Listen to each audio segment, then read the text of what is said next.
Hello guys, welcome to the session Master Physics Numericals. So we are going to discuss about motion in a straight line right now. Okay, it is head B, right? So let us start with the first question. It goes like this: the numerical ratio of displacement to distance is. Let us go back to the fundamentals. For example, if I am going from A to B, there are several paths maybe. So in each path, we can call it as a distance. The path covered by the particle is nothing but distance. Now out of them, the shortest distance is nothing but displacement. So this is called displacement, and remaining all of them can be called as distance. So distance can be equal to displacement, but displacement is always less than or equal to distance. Hence, this displacement upon distance is always less than or equal to 1. So answer will be, he's asking about displacement versus distance. So maybe less than or equal to 1. This is the one it is, isn't it? Next, a body is moving along the circumference of a circle of radius r. Okay, it completes half of the revolution. That means it is covering a path like this, whose radius is say r. It's starting from here and ending here. Now the ratio of its displacement to the distance is, displacement is nothing but shortest distance, that is r plus r. To distance is nothing but circumference of semicircle, that is pi times r gets cancelled. Answer would be 2:pi. Clear? Next, the location of a particle is changed. Then what can we say about the displacement and distance covered by the particle? So for example, let's say from this location the particle has moved till here. Now if here displacement is definitely not equal to 0, or distance also cannot be equal to 0, both cannot be equal to 0 here, isn't it? So if suppose particle is coming back to the same location, maybe we can say displacement can be 0, but in this situation location is different. Hence we can say it is not equal to 0 in both the cases, distance or displacement. Next, consider the motion of a tip of a minute hand of a clock. In 1 hour, what is the displacement, distance, average speed and average velocity? For example, I am taking a clock now. If suppose it is 12 o'clock right now, in 1 hour it will become 1 o'clock. Then what happens, the minute's hand will be in the same location. That means what, it will cover 360 degrees and then come back to the same location. Now the shortest distance between this and the previous location is nothing but 0 here. So hence displacement is equal to 0, but distance is nothing but if let us say r is the radius of it, 2 pi r will be the distance in one rotation. So this cannot be 0. Next, average speed also cannot be equal to 0, because average speed is nothing but total distance covered by total time taken. So average total distance is not equal to 0 here, hence this also cannot be equal to 0. But then average velocity is nothing but total displacement per total time taken, is nothing but average velocity. Here displacement is equal to 0, hence this also equal to 0. 1 and 4 are correct, isn't it correct? Next, the velocity of a particle moving along a straight line is shown in the figure. Okay, now the distance traversed by the body in 8 seconds. 8 seconds means he is asking from here to here, isn't it? Now the area under the curve will give you, so basically it is v delta t. V delta t is nothing but delta s. No, there is nothing but change in distance or distance traversed. Okay, so essentially if I talk about area under this curve is nothing but, here is a triangle, half into base into height. Base is 2 units and height is 10 units, plus base, I mean it's a rectangle right now, base is 4 minus 2 units, and 10 units of velocity, plus 2 units of base here, and it's a trapezium. So for trapezium, area can be written as a half into base into height 1 plus height 2. Height 1 is 10 units plus height 2 is 5 units. Next, base of this is 2 units and height of it is 5 units. Now 2 gets cancelled, this 2 that 2 gets cancelled. 10 plus 20 plus 10 is 30. 30 plus 15 is 1 minute, 20 here plus, this is 10, no, 10 plus 20 plus 15 plus 10, so it is 30, 45, 55. 55 is on. Isn't it clear? Any doubts on that? If a body travels 30 meters in an interval of 2 seconds, so here he is talking about distance and time, and here 50 meters in the next time interval of 2 seconds, then acceleration of the body would be, I don't know what is the velocity, initial velocity, I am assuming it to be u. If I use s is equal to ut plus half at square in both the cases, I'll get acceleration. Let us see how. First situation, let us take, it is covering 30 meters and initial velocity is u, let us say, and in 2 seconds of acceleration is what I need to find, and 2 square. So if I just take here it is 4, 2 ones are 2 twos are, so 2 2 2, if I cancel I get 15 is equal to u plus a. Just keep it aside.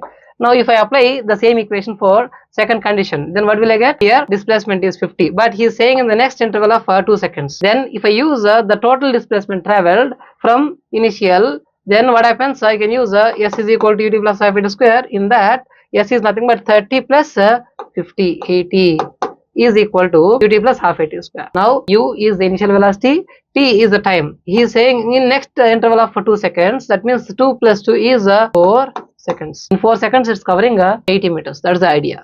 Next, half into area acceleration into 4 square. So let me just rewrite this 4u plus 16a by 2.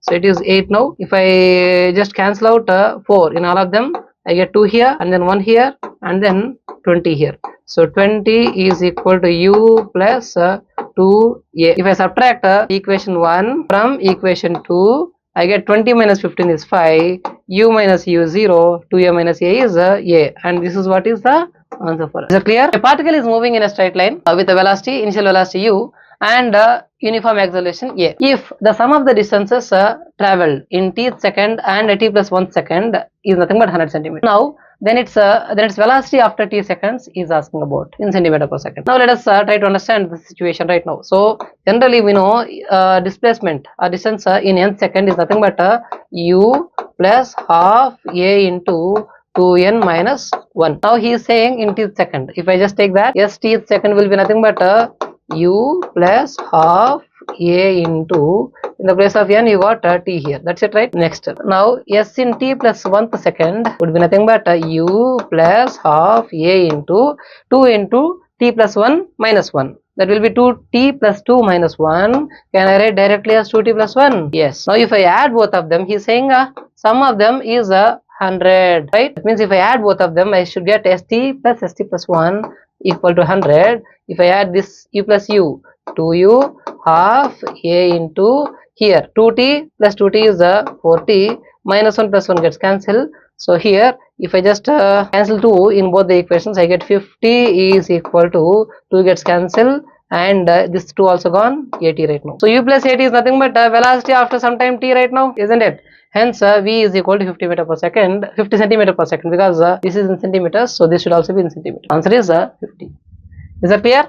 A body is projected vertically upwards. Okay, the body is projected vertically upwards with a velocity of 19.6 meter per second, reaches a height of 19.8 meters on Earth. If it is projected vertically upward with the same velocity on the moon, then the maximum height reached by the bodies or the bodies. You know, maximum height reached formula is h is equal to u square upon 2g. We can get it using v square minus u square is equal to 2as, and v will be equal to 0. From that you get. I hope you know it. Now if I just see here, he is saying velocity is same on the Earth and as well as on the moon. Hence 2 is also constant. I can say h is directly proportional to g. You know that gravitational acceleration on the moon is equal to 1/6 of gravitational acceleration on Earth. So gm upon g would be 1/6. Just keep it aside. Now I wanted, let me just take the ratio of heights, maximum heights reached on the moon to the Earth will be nothing but ge upon gh, ge upon gm, when they are inversely proportional, right? Right. So ge upon gm is nothing but 6 here. Gm by g is 1/6. So g by gm would be 6 now. So hm, maximum height reached on the moon, is nothing but 6 times that of height on the Earth. That's going to be 19.8. So if I just multiply it, it's like, you know, if I just take it as 20, 26 or 120, 120 is slightly less than that. So this is the answer now, 118.8 meters. Is it clear? A body moves from one corner of a equilateral triangle of side 10 centimeters to the same corner of along the sides. Then let's say I'm taking equilateral triangle, and side of this triangle is 10 centimeter. All of them are same since it is a equilateral triangle. Now the distance and displacement are respectively. So assume that it is starting here and then all the way it has gone to other corners and then coming back to the same corner. That's what he is saying. Moving from one corner and reaching to the same corner again. Same corner. Right? So then the displacement is nothing but 0, no? Because it's coming back to the same location. Displacement is equal to 0. Second one is displacement. So 0 is this. Only one option is matching with that is 0. And 10 plus 10 plus 10. That is the total path covered by the particle, and that is your distance. So 30. Very easy, right? Yes. Let us see. A packet is dropped from balloon which is going upwards with a velocity of 12 meter per second. So assume that This is the balloon right now. Now this balloon is going with a velocity of 12 meter per second.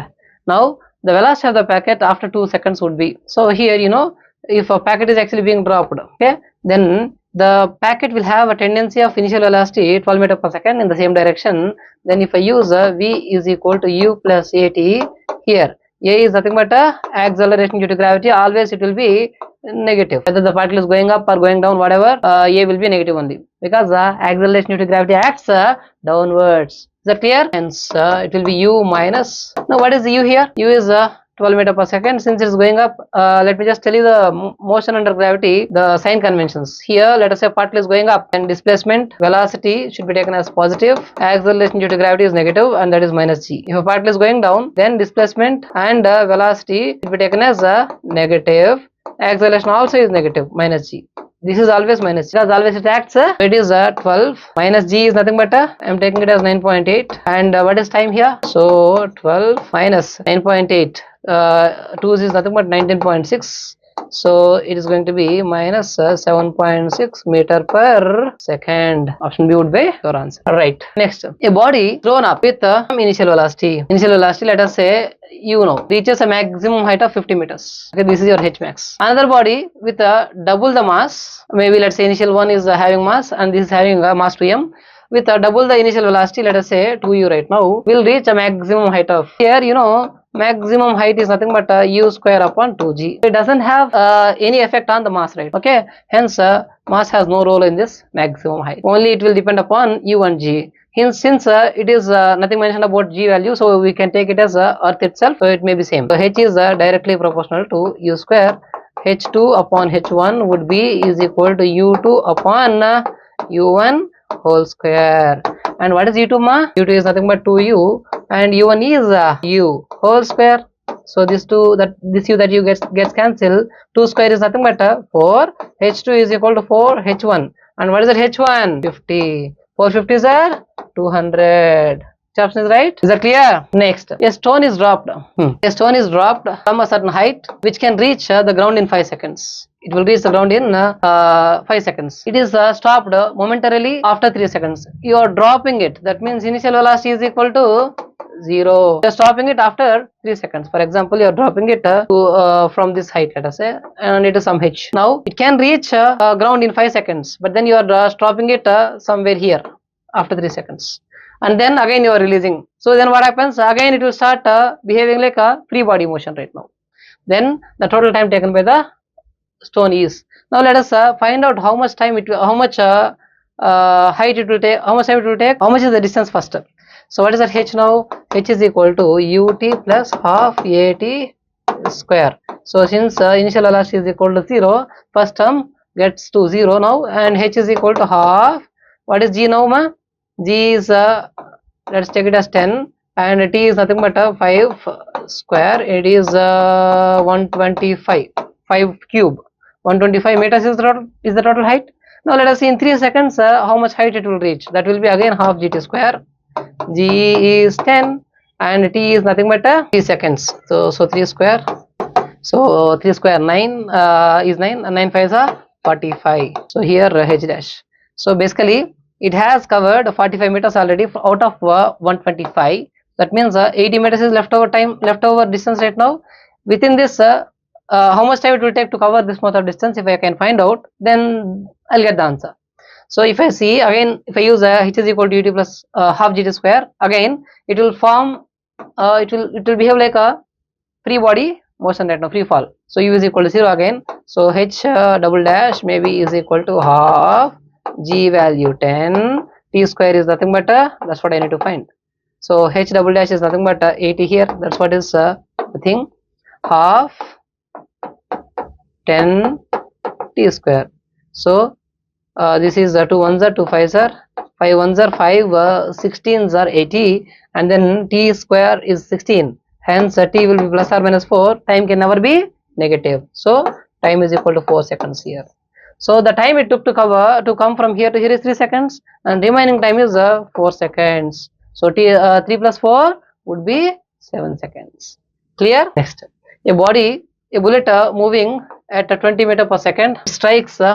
So this is the speed, initial speed, and it strikes a wooden plank and penetrates 4 centimeter, let us say yes, before it is coming to stop, then how much time it took to stop? So can I say v is equal to u plus at? Finally it is stopping, right? He is asking for time. Initial velocity is how much here? Initial velocity is 20, but acceleration you don't know, and time also you don't know. For that, if you want to find a, I'll use v square minus u square is equal to 2as. So v square is equal to 0 because it is coming to rest. U square is nothing but 20 square. A value is nothing but is what I need to find, and this is 4 centimeter. 4 into 10 power minus 2.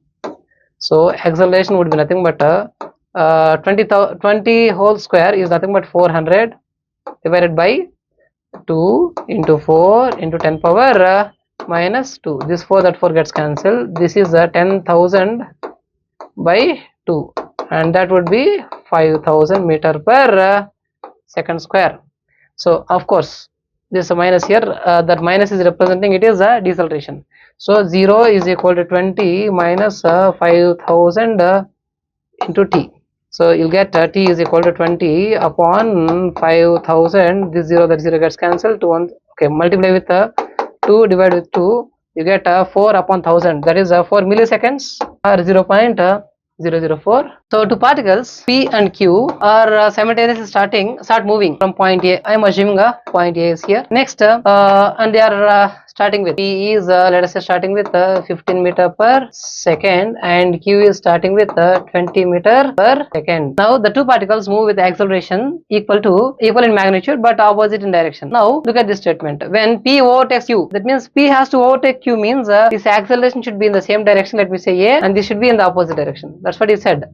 Opposite in direction but same in magnitude. I hope it is clear. So to overtake it, the direction should be taken this way. Next, then velocity velocity of P is 30 meter per second when they are overtaking at this point B. The velocity at point B will be for the Q will be. So here if I use initially if I use he's asking for velocity, right? Velocity of Q.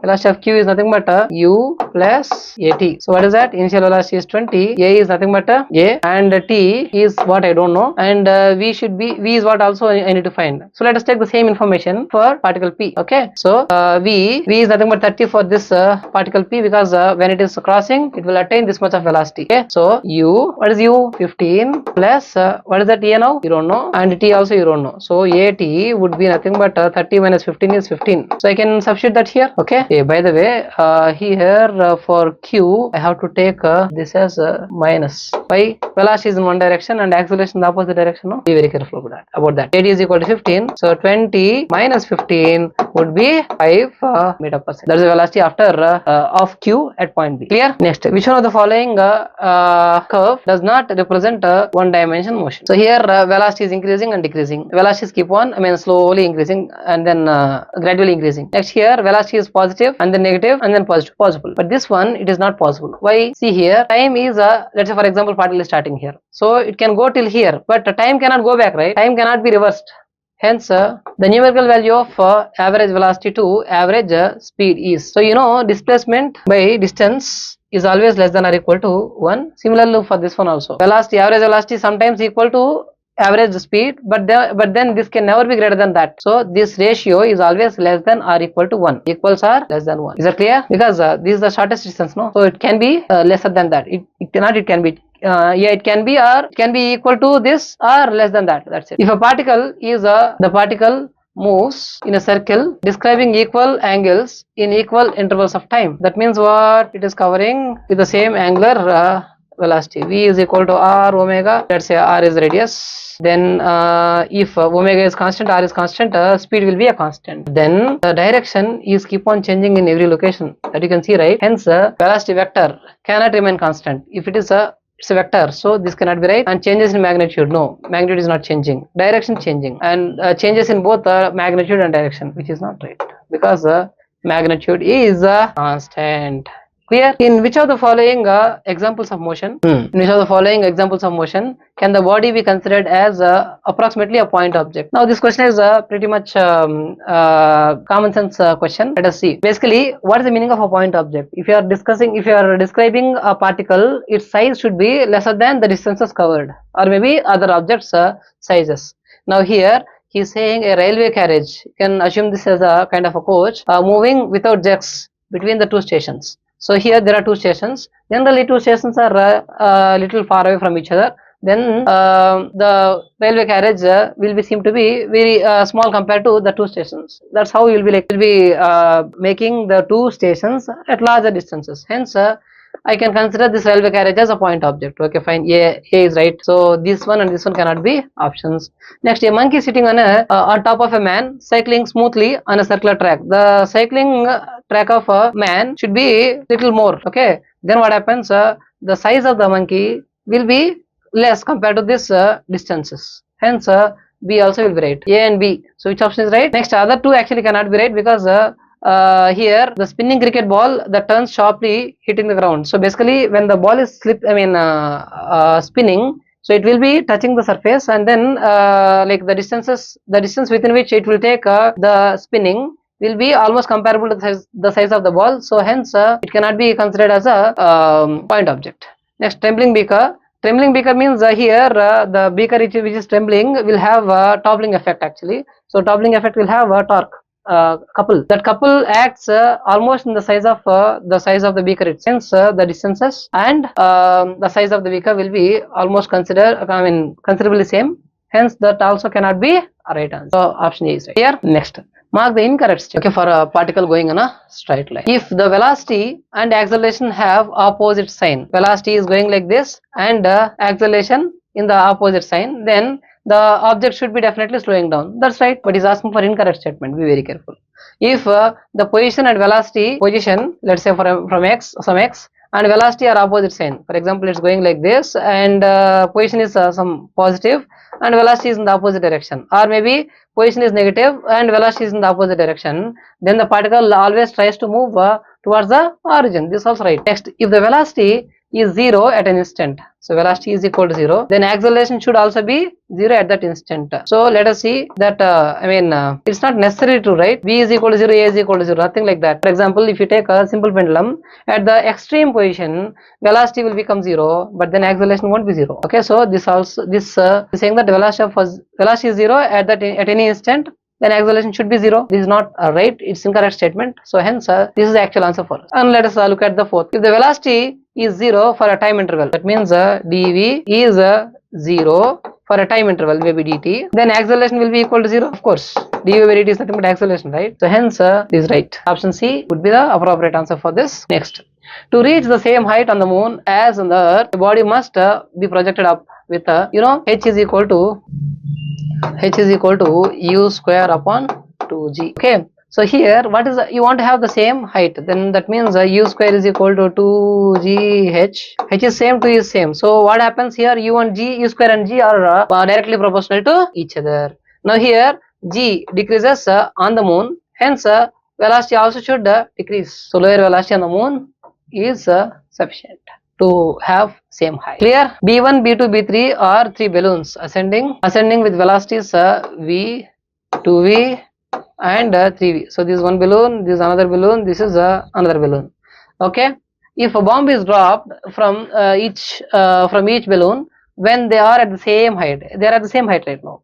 Now it's obvious that they are going up with velocities. So this will be having these two are having more velocities compared to that, then they will go a little higher compared to that. Then if you are dropping this particle, this bomb which is released from first balloon will reach the ground first. So bomb from B1 will reach the ground first. It's obvious that it will go to more height and then will come down. So because every particle being thrown from this balloon will have same velocity as soon as they are projected or dropped. Velocity time graph of a body thrown vertically upwards. So here V versus T graph. You are throwing it upwards. Okay, so I know V is equal to U plus AT I can use, and U is initial velocity, A will be minus g into t. It's like y is equal to mx plus c, and this m is negative. That means it should be a slope, should be a straight line like this with a negative slope. Is that clear? Yes. Next, a body freely falling under gravity will have uniform. So acceleration is nothing but a minus g here, as we have discussed already. So it should have same acceleration. Is that clear? Next, the displacement time graph. This is the displacement now. This is the displacement now, and this is the time now. Okay, of particles of two bodies A and B, or OP and OQ. So this is a particle and this is a B particle. The graphs, right? If PYX is 60 and QYX is 45, and the ratio of velocities of A to that of B is, so generally you know that the slope of ST graph will give you velocity ds by dt, right? Now velocity of A to velocity of B, that means I have to take the slopes of them. So slopes will be equal to tan of the angle with respect to horizontal, that's your velocity. So VA upon VB is what he is asking about. So tan theta 1, that means tan 60 upon tan 45. Very good. So tan 60 is how much? Tan 60 is root 3. Tan 45, 1. Root 3 is 1 would be your answer. A particle start moving rectilinearly. Look at this. Rectilinearly means, recti means straight, linearly means line, along a straight line at time t is equal to 0, such that its velocity v changes with time t, according to the equation v is equal to t square minus t, where t is in seconds and v is in SI units actually. The time interval for which the particle retards is. So I want the particle to be retarding. That means be very careful. If motion is in one direction, acceleration should be in the opposite direction. That's the meaning of retardation. That means motion can be represented by velocity. Velocity and motion can never be in the opposite directions, but acceleration and motion can be in the opposite directions. Be very careful about that. So V and A should be in the opposite direction. That's what I need to see. Let us take the situation. V is equal to t square minus t can be written as this one. So at time t is equal to 0, velocity is equal to 0, and t is equal to 1, velocity will be nothing but 0. So t less than 1, if you take any values less than 1, you will have velocity negative. Okay, and t greater than 1, you have got velocity positive. Let us see. What about acceleration? So acceleration is nothing but t square minus t.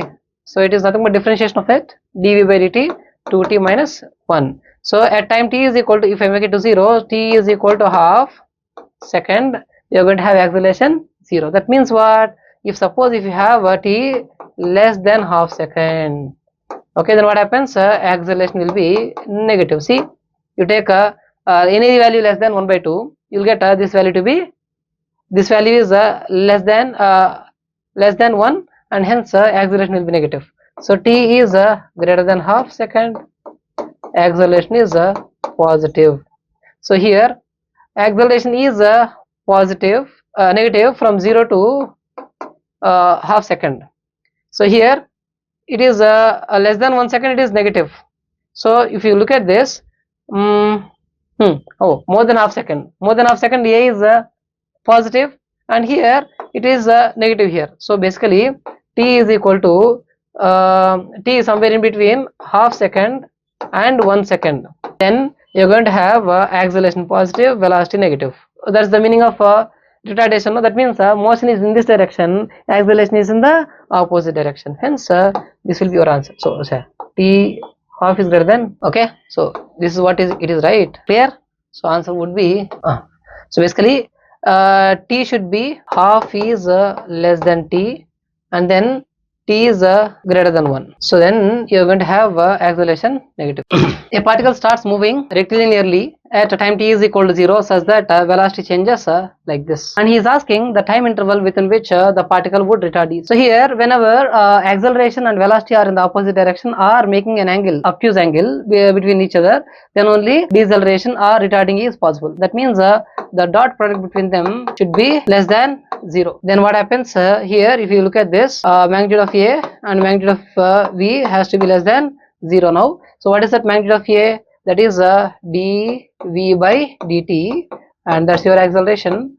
If I differentiate that guy, t square, I'll get 2t minus 2t minus t. Differentiation is 1. Now the product of this t square minus t into 2t minus 1, this velocity and acceleration product has to be less than 0. That means t, if I take common, I get the product of these things has to be 0. So t is less than 0, which is not possible because time cannot be negative. So t minus 1 and 2t minus 1 should be always less than 0. Now let us take the case, such one case right now. T is less than 1 and t minus 1 to t minus 1 can be less than 0 and 2t minus 1 is less than 0. So t is less than 1 and t is less than half. So t is less than 1 and t is less than half. That means what? T should be less than, if I take a line here, suppose t is equal to half here. Less than half means this is the time na? And t is less than 1. T is less than 1. So t is equal to 1, let us say here. So t is less than 1. So within this time it is not possible. Okay, so let us take t less than 1 and t greater than half. In this situation also this product will become less than 0 because t is less than 1. You understand? So hence what happens, let us take the situation right now, that is t is equal to half here and t is equal to 1 here. Now if you look at this, t less than 1, it's possible, and t greater than half. So this intersection region is possible, hence this is your answer. T should be, I can say it as half less than t less than 1. So which option is right now? Yeah, this one is supposed to be less than 1. Okay, that's your answer. The displacement time graph, yeah, the displacement as a function of time graph of a particle moving with respect to a reference point. Reference point is a straight line. You want it to be a straight line. Now let us see the graph should be like. The reference point is stationary. If a reference point is not stationary, then what happens? The displacement will be keep on changing. Then with zero velocity, if it is not the case, then automatically this s will be not a straight line. Let's say for example like this, it cannot be possible. So hence this is right. Next, the acceleration of the object is 0. If acceleration itself is equal to 0, that means velocity is a constant, uniform motion. So uniform motion means particle can be a straight, can be going like this. It's a straight line. Next, a body is moving with uniform velocity. Again the same concept. Next, all these three are right. Hence all of the above is the right answer. Next, for uniform motion means a particle should be going with a constant velocity. So velocity is a constant as a function of time. That means velocity time graph should be a straight line parallel to time axis like this. Isn't it right? Perfect. Next, the position time graph is a parabola. If a position time graph, if it is as here and it's a parabola, then v will never be a constant. It will be v is directly proportional to time constant, time something like that. So this is not right. Next, the acceleration time graph is a straight line inclined with the time axis. If acceleration as a function of time is inclined like this, somewhat like that, then the slope of it is nothing but jerk. So here velocity is nothing but, if we take the area under the curve, that will never be a constant actually, isn't it? It will be varying. So then this also is not right. The position time graph is a straight line parallel to time axis. That means something like this. So if it is like this, then this position itself is not changing. Then it is at rest only. So uniform motion is not possible. Hence this is also not the right answer. Answer is A for this question. Clear? Next, the figure shows the displacement time graph for a particle moving along the x-axis. Now if you look at this, particle is moving from 0 to t0 with a constant slope. Slope is constant means velocity should be a constant till here, and here displacement is not changing. That means slope is 0. Hence velocity has to be 0. Which option is matching here?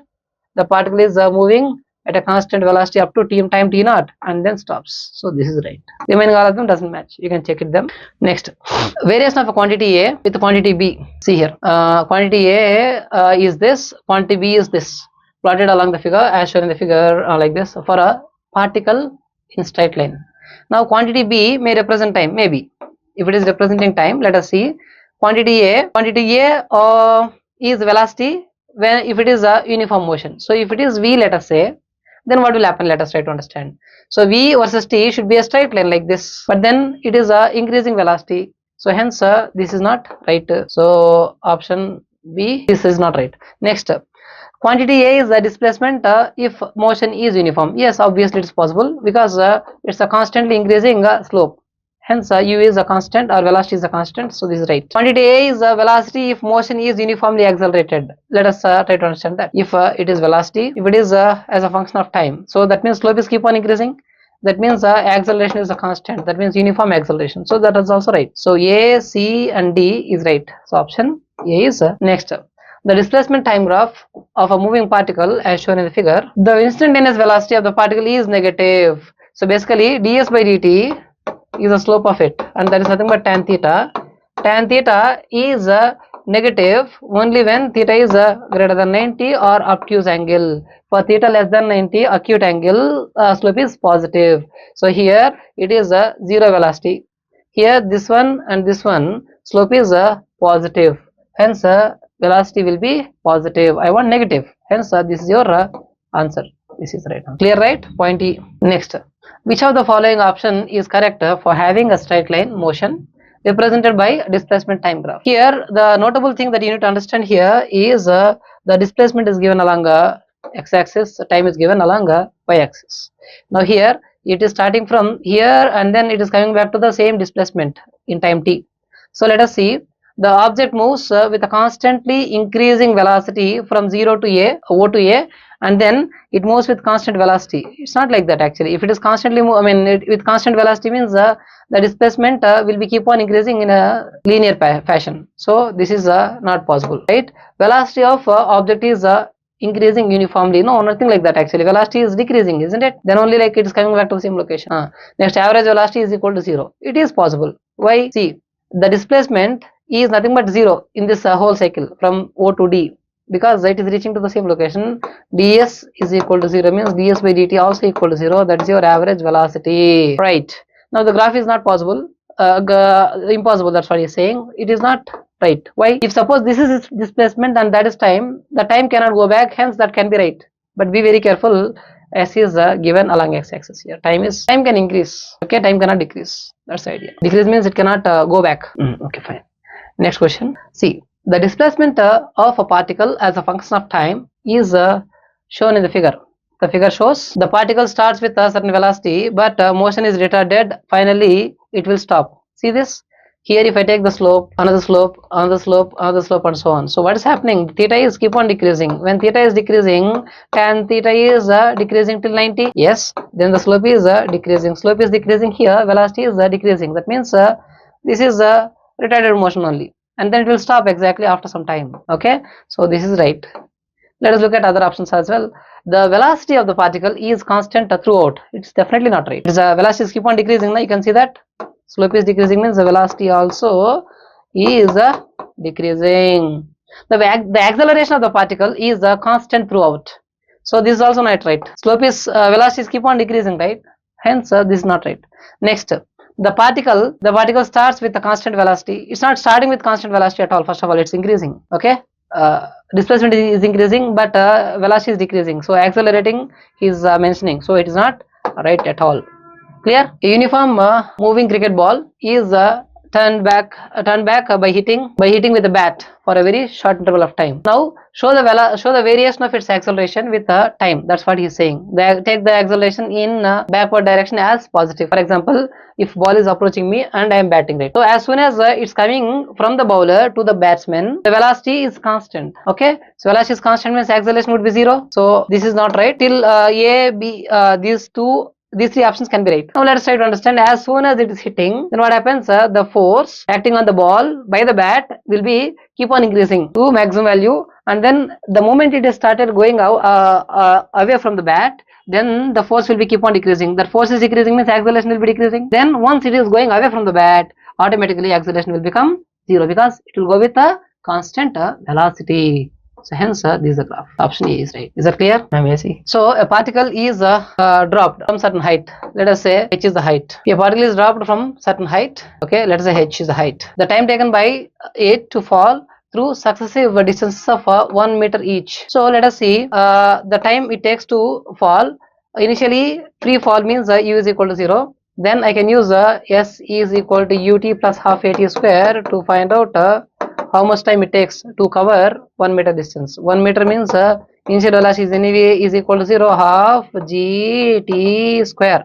So I am calling it as the t1 now. T1 will be nothing but a root of 2 by g. So that is the time it took to cover 1 meter. This. Now let us take a further 1 meter. Further 1 meter key, that means if I take 0 to 2 meters, I took 0 to 1 meter here. For this situation, I got this much of time. Now from 0 to 2 meters, so the displacement would be nothing but the same expression I can take, that is 2 meters now, and half g t2 square. I am taking it to be t square.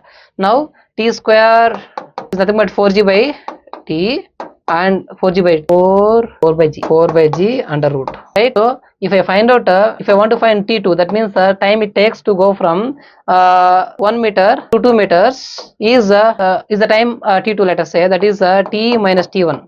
If I subtract this much of time from total time, I'll get this much of time, right? That's what I'm interested in right now. That is t. How much time it took? 4 by g. And t1 is how much? 2 by g. If I write this as 2 into 2, then I get root 2 by g. I'm taking it common. I'll get root 2 minus 1. He is asking for the ratios. Okay, ratios will be like this root 2 by g is common in both of them. So you get first one is root 1. For second one it is root 2 minus 1. Third one will be root 3 minus root 2 and so on. Similarly, we can find out the same way. Then this option would be right.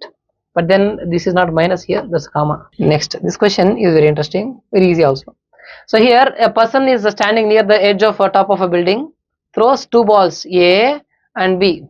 Okay, the ball A is thrown vertically upward and B is thrown vertically downwards. One upward, other one downward with the same speed. A is gone up, B is being dropped here. So if you try to understand the concept of motion under gravity, so what is the concept here? If suppose if I drop any particle at time t is equal to 0, is velocity is 0 because it's dropping.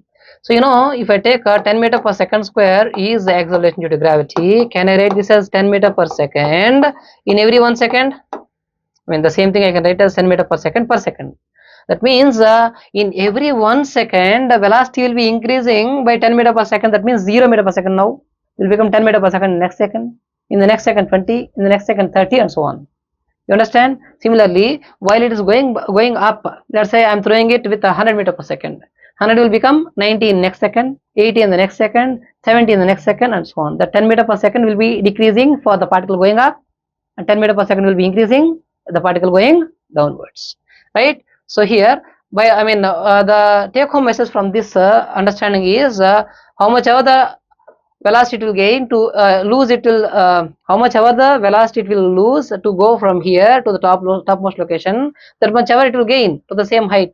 That means A will also have the same velocity at this location. That means at the same height, same velocities. Then at the bottommost location, both of them will have same velocities. Understand? So answer is that clear? Don't get confused. You are throwing up, you are throwing down, doesn't matter. But at the same height, they are having the same velocity from the top of a tower. Then they will also have the same velocity at the bottommost location. That's understanding. I hope it's clear. Choose the correct statement. The area of displacement time graph. Let us take a displacement as a function of time graph. Let us say the graph of it would give you S delta t. So will that give velocity? Definitely not. So this is wrong. Next, it is if it is delta S by delta t, probably will be right. The slope of velocity time graph would give acceleration. Let us say if I consider this is the velocity, the slope of it will give you dv by dt. Of course, it is acceleration. Hence, it is right. The slope of displacement time graph, S versus t graph, can never give you acceleration. That's velocity actually. So this is wrong.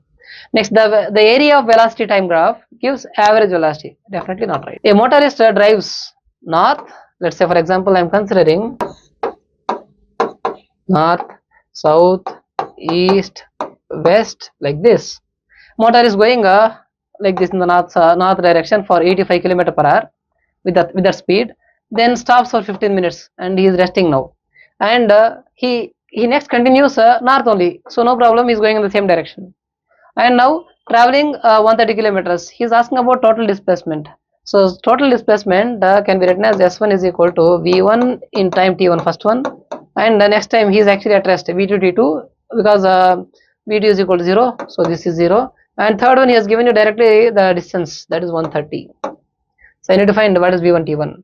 So what is that? V1 velocity is nothing but 85 kilometer per hour, and all the options are in kilometers only. So let's convert this into hours.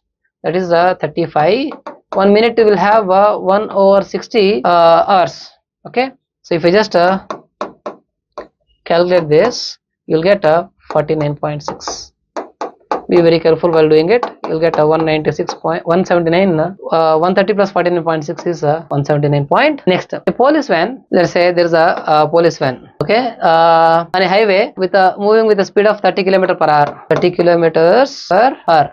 Fires a bullet at a thief's car. Let's say thief's car is going like this. Okay, fine. So the thief's car is speeding away with in the same direction with 192 km per hour. Right. If the muzzle speed of the bullet from this police van is going with 150 meter per second, with what speed does the bullet hit the thief's car? So with what speed this bullet has to hit the thief's car? So that we want the speed which is relevant for the damaging the thief's car. Okay, what you need to do here? If I find out what is the velocity with which actually it will go is both the velocity. It will also have the meter per second because the options are actually in meter per second. So 30 kilometer per hour can be written as 30 into 5 by 18. So 6 3s are 6 5s are.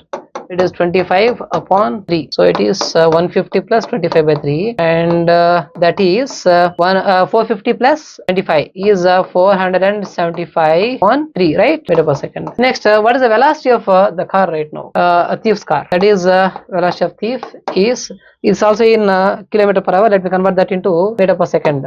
It is 192 into 5 upon 18. So 6 3s are 3s are 18 and 6 2s are 12. So 32 5s are 160. 35s are 150. 5 2s are 10. So 160 meter per. So the relative velocity is responsible for damaging the car. That is VB, velocity of thief with respect to a bullet. Sorry, velocity of that relative velocity. That will be velocity of thief is 160 by 3 minus 475 by 3. The relative velocity, if I take, it will be, I am taking only the magnitude, that will be nothing but 475 minus 160. So 5 here, 7 minus 1, 7 minus 6, 1, 4 minus 1 is 3. So 3, 105. 105 meter per second is the relative velocity which is responsible for damaging the thief's car. Is that clear? Yes. Two cars are moving in the same direction. Okay, moving in the same direction with a speed of 30 km per hour. They are separated by a distance of 5 kilometers. Let us say A and B are two cars, and both of them are going with 30 km per hour. Okay, and they are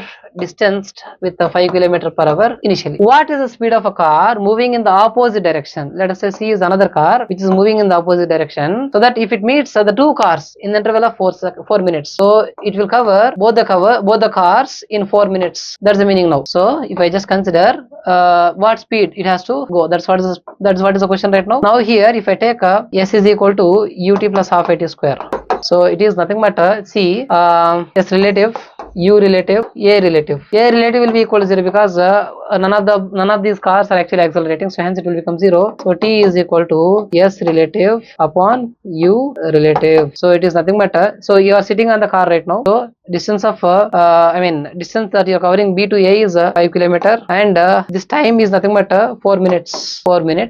4 minutes you have to convert into hours. 1 minute will have 1 by 60 hours of time. Okay, so this U relative is nothing but see, V is going in the opposite direction. So so you can, if you just keep yourself on this car, then U relative is nothing but minus U relative can be written as U of B minus U of C. You are observing from C, right? So that is 30 km per hour minus 1 minute, 30 km per hour. 30 km per hour minus UC. What is that UC now? That's what you need to find. UC or VC, whatever. So if I just calculate this, I will get 30 minus UC is equal to 5 into C by 4. I'm just cross multiplying them. 4 1s are 4, 15s are. So it is nothing but 15 5s are 75. So UC is equal to 30 minus 75. that is minus 45. So this is the speed with which if it is covering, it will be able to cover both of them in 4 minutes. 45 km per hour will be your answer. Is that clear? Next, the body is starting from rest. Rest means u is equal to 0, right? Okay, very good. And it is moving along a straight line with a constant acceleration. A is a constant, super. Then the variation of speed with respect to distance is. So here, if I use the equations of motion, you want velocity as a function of distance. I use v square minus u square e is equal to 2as. So initially starting from rest, so v square is equal to 2as. A is a constant, v square is directly proportional to s. It is a parabola symmetric about x-axis or s-axis. That's the answer. Clear? Next, the distances moved. The distances moved by a freely falling body. Freely falling body means u is equal to 0. First, second, third, and nth second will be odd numbers actually. It's Galilei numbers. Okay, we can directly say. Otherwise, if you want to find out also, no problem. The distances s is equal to s in first second u plus half a into 2n minus 1, and that becomes for first second it is half a into 2 into 1 minus 1 is 1 half a. Next, for second it is going to be u plus half into, it is 2 to the 4 minus 1, it is 3a. If you take oh, they are going with initial velocity 0. The ratios will be like 1 is to 3 is to 5 and so on, isn't it? So odd numbers. Is that clear? Yes, very good. Next, this is over. Okay. The average velocity of a freely falling body again is u is equal to 0, is numerically equal to average velocity means v average is equal to half of gravitational acceleration. Then the velocity of the body as it reaches the ground is. So you know, assume that it is covering a h height in time t. Then average velocity is nothing but h by t, na? Total distance by total displacement by total time, right? So from this, can I write h is equal to half gt right now? Very good. Now if I take the velocity of the body as it reaches the ground, he is asking about. If I take s is equal to ut plus half at square, this equation, and apply this situation. U is equal to 0 because it's freely falling, and height it is covering, h is, let us say, h is what it is, half g t square. Now h is this one and this one. From these equations I can equate right hand sides of both these equations. I can get half gt square, half g gets cancelled, t gets cancelled, 1 is equal to t, and that means t is equal to 1 second. Take that, and he is asking for velocity. V is equal to u plus at.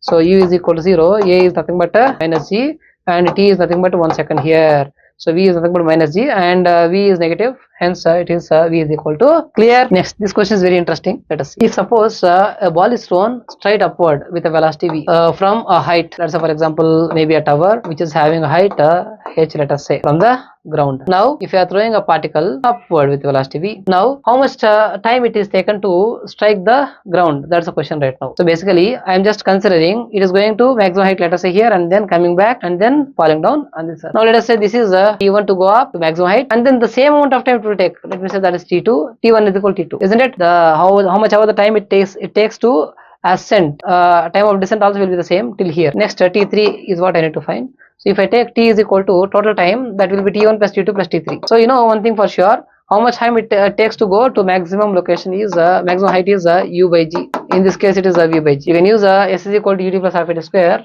you will get it. Sorry, v is equal to u plus at. V is equal to u plus at.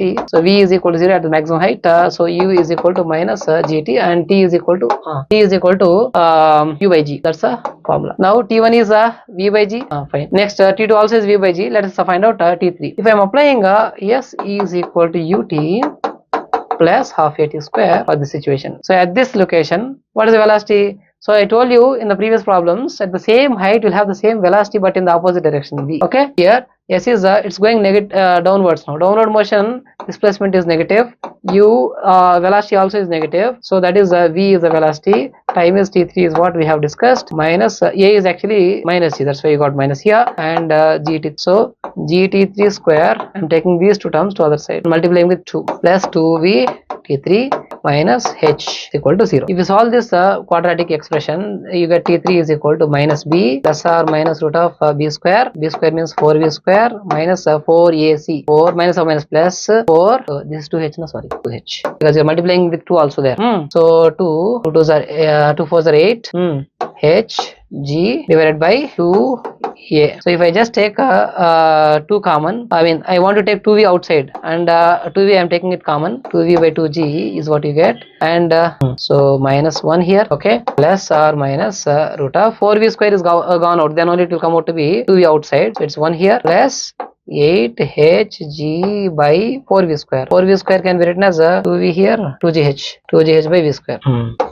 V square. Now if I see plus or minus, if I take minus, so time will become negative, which is not possible. So time has to be positive. So hence v by g into minus 1 plus root of 1 plus 2gh upon v square. That's what is possible. If I add plus v by g and plus v by g, 2v by g, I'll get total time, for which how much time it will take. Okay, that's the answer now. If I take v by g common, I get 2 minus 1, 1 plus root of 1 plus 1 plus 2gh by v square. Okay, and that's your answer. Clear? Next, the acceleration versus time graph is given, and he is asking for a straight line motion. Okay, now if the particle is starting from rest, that means u is equal to 0 at t is equal to 0, then its speed at t is equal to 30 seconds. He is asking for full duration. So area under the curve is nothing but a delta t, and that will be your change in velocity. And he is asking about what? He is asking about speed at 30 seconds. Speed at 30 seconds means if I find out this is delta v. So delta v is nothing but v final minus v initial. V final is nothing but what you wanted, and initially it is at 0 velocity. V is equal to a delta t. Area under the curve, how do you get it? There is nothing but base into height. Base is 10 units into height 4 units, and here it is a negative area because height is negative, minus 4 units into base is 20 units. So it is 40 minus 80 minus 40 meter per second is the velocity at 30 seconds. So this is the answer. Is it clear? Next, two bodies begin to fall freely. Freely means u is equal to 0. Very good, super. At the same height, h. The second one begins to fall after tau seconds after the first one starts. The time after which the first body begins to fall, he is asking for time after which the first body begins to fall, so that the distance between the bodies becomes L now. Let's find out S for first body. That is nothing but ut plus half at square. If I apply, this will become 0, and S for the first particle is half a, time is t, let us say half gt square, because a is equal to, I'm not worrying about that minus. Here also we got minus, another minus here, because the displacement also will be negative. So S2 will be nothing but half g into time is how much here? T minus tau, because you are starting, the time elapsed is tau extra from t, so t minus t will be the time right now whole square. So he is saying that S1 must have covered more distance right now. So S1 minus S2 if I take, that will be nothing but L. That's what is given in the problem. So if I just take the difference and equate it to L, I'll get half g t square minus half g t square plus tau square minus 2t tau a minus b whole square is equal to L. Is that right? Yes. So if you take a half g common and send it to other side, I'll get t square here minus t square minus tau square plus 2t tau is equal to 2L upon g. Very good. T square gets cancel. Next, what about time is what you wanted, so you just send it to other side. 2t tau is equal to 2L upon g plus tau square. So if I take 2t 2 gets cancelled here, L by g tau plus t square by t tau, 2 tau will be tau upon 2. Which option is right now? Tau by 2 plus L by g tau, right? Very good. Next, speeds of two identical cars u and 4u are given at a specific instant, let's say time at some time. The ratio for the respective distances in which two cars are stopped. Okay, as two cars are stopped, you can say v is equal to 0, v square minus u square is equal to 2as and is equal to 0. So u square is nothing but minus 2as, and u square is directly proportional to, here he is asking about the ratio for the distances. So acceleration can be taken as a constant for both of them, and it's directly proportional to s. So s1 upon s2 is u1 upon u2 whole square.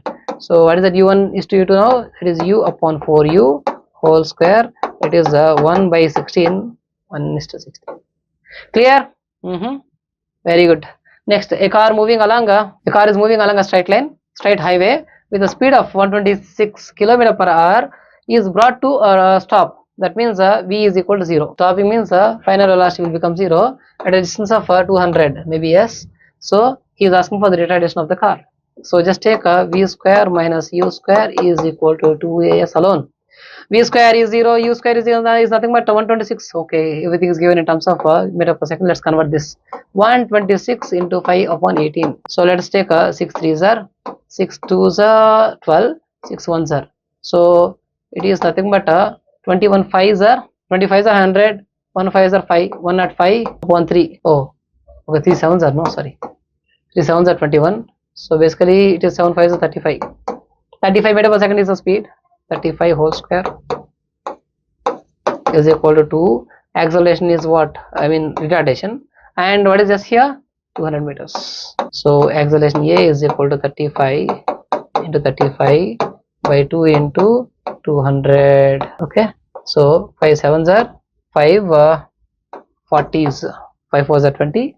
5 40s. So 5 8s are 5 7s are. So it is 7 7s are 49 upon 2 8s are 16. 16 3s are 48. So any option which is slightly less than more than 3 will be the answer. That is the only option here. Clear? Next, an aircraft is flying at a height of 3,400 meters above the ground. If the angle subtended, so let's say aircraft is going like this. If angle subtended from a point of observation is point of observation by the aircraft position is 10 seconds apart is 30 degrees. That means it is covering an angle of 30 degrees within 10 seconds. All this is happening in 10 seconds, right? Then the speed of it. So let us take the half of it will be 15 degrees now. Okay, so let us try to understand. So here here he is asking about the speed, right? So speed v is equal to distance upon time. How much is the distance now? I need to find this. So here I can take this angle, this distance covered by it.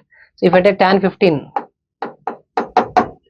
degrees is nothing but opposite side. Opposite side how much here? That is see, this is half of it will be half of it, let us say this is a b and this is p. So pb by this much distance is 3,400 meters. So here you can see this angle subtended is also 15 degrees and this distance also is same. Hence ap, what is this pb now? Pb is equal to 3,400 tan 15. So you know since they are going with the same speed, so hence this distance and this distance will be same. So ap is equal to pb, so which is equal to 3,400 and tan 15.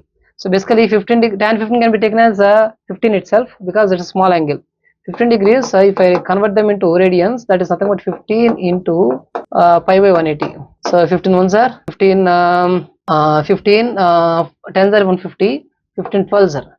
So it is approximately 0.25 and little more than that.